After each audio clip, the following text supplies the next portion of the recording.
Who's up there? Alice Amelia Reynolds, let's go, now. Why can't I stay? Their parents don't care.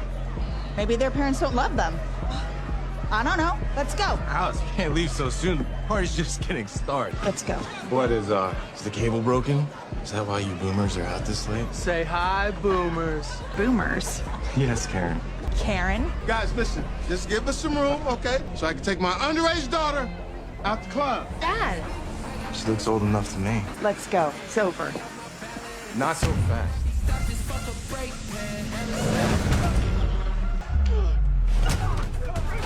The story begins in the year 2010. CIA agents Matthew and Emily are preparing for a dangerous mission. Their target is a European terrorist named Gore.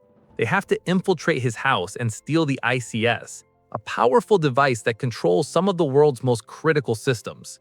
At the moment, Gore is celebrating his son's 8th birthday, which makes the mission even riskier. Before leaving, Emily secretly takes a pregnancy test. Matthew, unaware of this, keeps urging her to hurry up.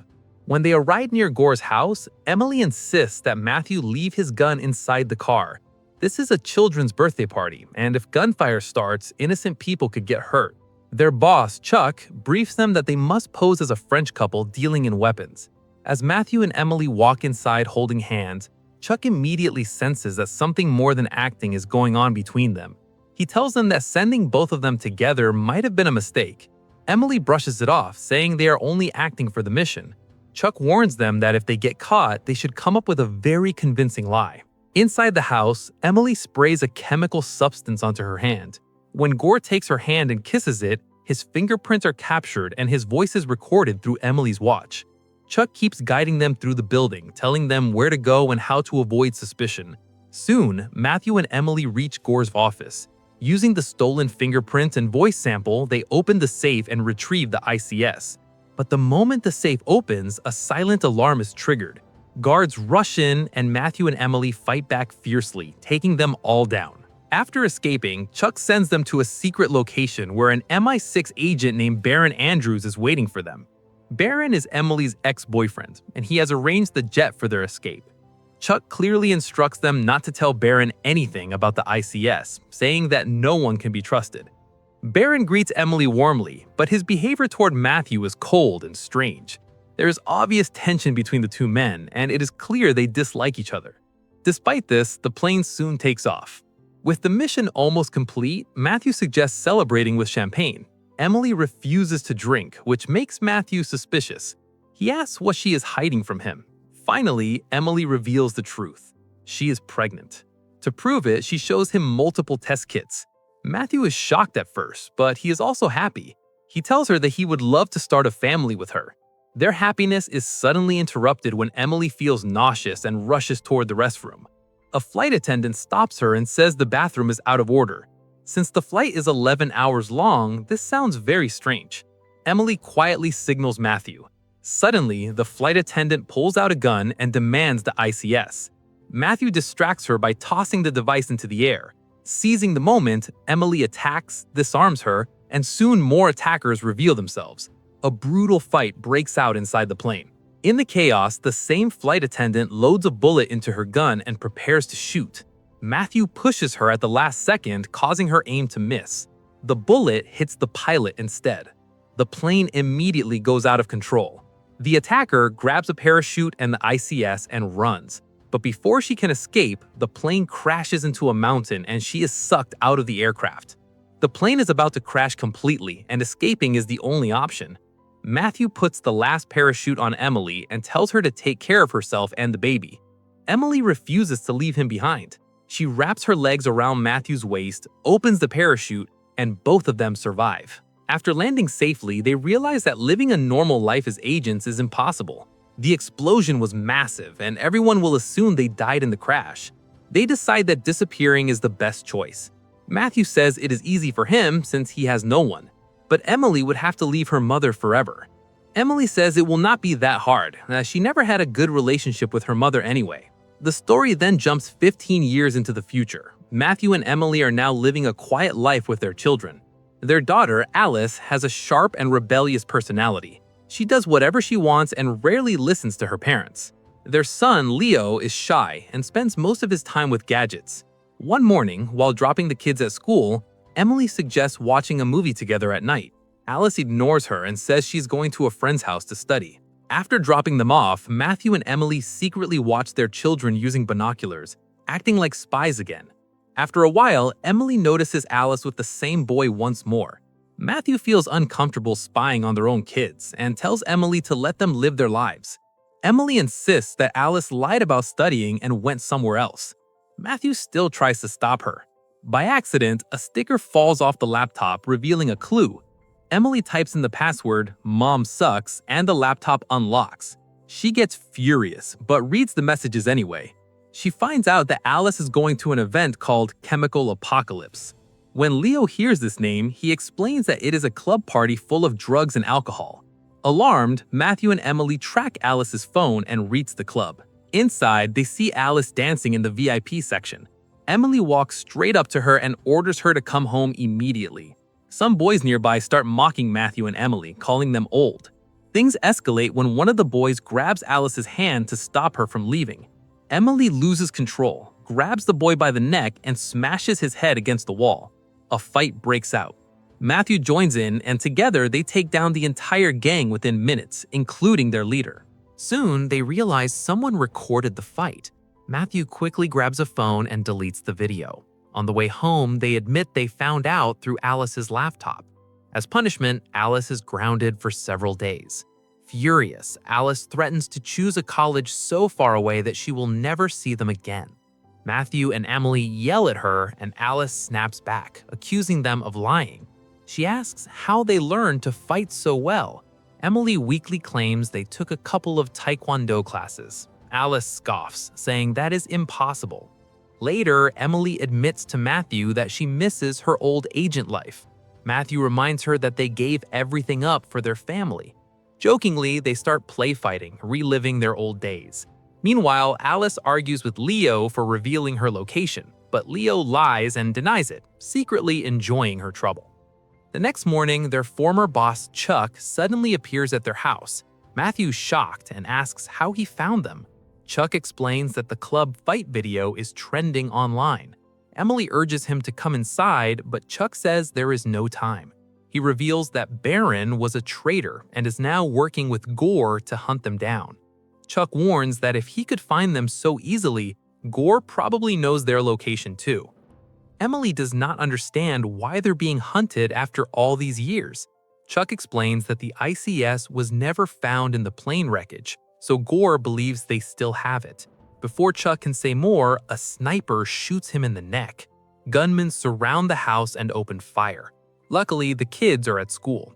Matthew and Emily hide inside, but quickly realize their children could be targeted next.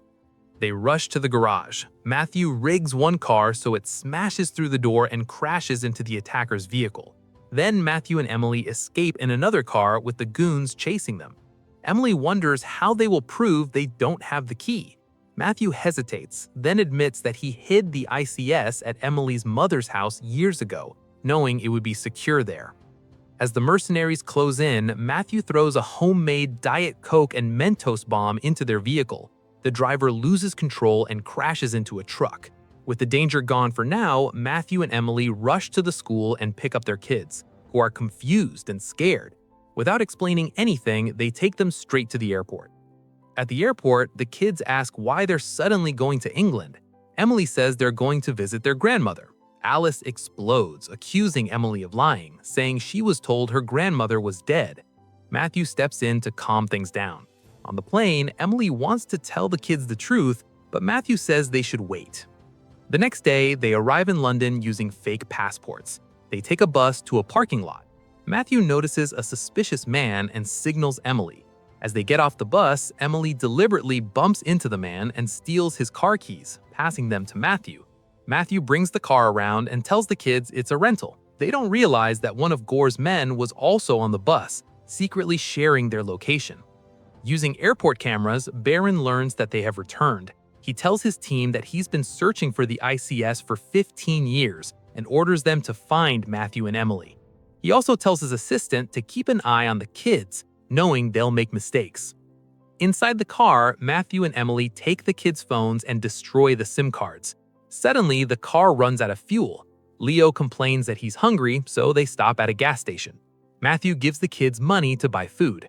Inside the store, the kids notice their passports are fake and start suspecting their parents might be criminals.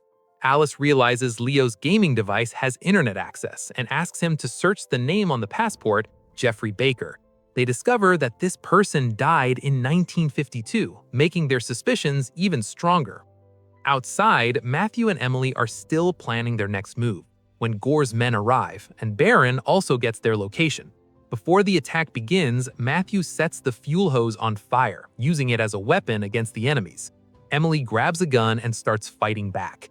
The kids watch in shock as their parents fight like movie spies, taking down attackers without hesitation. After the fight, they rush back into the car. Emily spots a gunman about to shoot and runs him over by reversing the car. Terrified, Alice demands answers, convinced her parents are terrorists. At that moment, Baron drives by with his team and orders his driver to turn back. Matthew stops them by breaking a truck's chain, causing heavy pipes to fall and block the road. Furious, Baron realizes they escaped again. Inside the car, the kids demand the truth. Matthew finally confesses that he and Emily were CIA agents. Leo gets excited and jokingly says his father can beat up all the school dads. Matthew laughs and says he can handle them, just not all at once. Alice is impressed too, but Emily scolds them for going online. Leo nervously admits he only used Google through his gaming device. The moment Matt hears this, he grabs the gaming device and throws it onto the roof of a moving truck. He tells Leo that he already plays violent games all the time. Leo fires back sarcastically, saying that at least he only does it in games, not in real life like his parents. Meanwhile, Baron starts investigating the gas station. From a tattoo on one of the dead men, he realizes the attacker was working for Gore. The next morning, Matt brings the family to Emily's mother's house. Emily and her mother have not spoken in years, so Matt says he will handle the conversation. The kids are stunned when they see the massive mansion. They ask if their grandmother belongs to some royal family. Emily enters the password and opens the gate, but the sound of gunfire echoes inside. It turns out their grandmother, Ginny, is testing her aim by shooting birds. This is the first time the kids meet their grandmother. Emily realizes that Matt has been secretly sending Ginny photos of the family for years. Leo asks if he can hug his grandmother, but Ginny coldly says they do not do that here and orders him to pick up the dead bird instead. Inside, the mansion is even more impressive. Matt wants to grab the ICS quickly and leave, but Ginny tells them to stay for a while. Just then, her boyfriend Nigel walks in, and they openly kiss in front of everyone, shocking the family. Matt asks Nigel to show the kids around the house so he can talk to Ginny privately. At the same time, Baron is tracking the gaming device Leo threw away and soon realizes it was a distraction. His assistant informs him that the stolen car they tracked has entered a large mansion. Records reveal that the mansion belongs to Ginny, a legendary former MI6 agent. Baron explains that searching her home would require special permission. While reviewing her file, he discovers that Emily is Ginny's daughter, but he keeps his information to himself. Inside the mansion, Nigel shows the kids his gadgets and says he is training to become a spy. Alice is uninterested and walks outside. Downstairs, Matt tells Ginny that he hid the ICS somewhere in her house years ago. Ginny is furious and accuses him of bringing danger to her doorstep. Emily snaps back, telling her mother to stop being selfish for once. She reminds her that she was sent away to America and never cared for.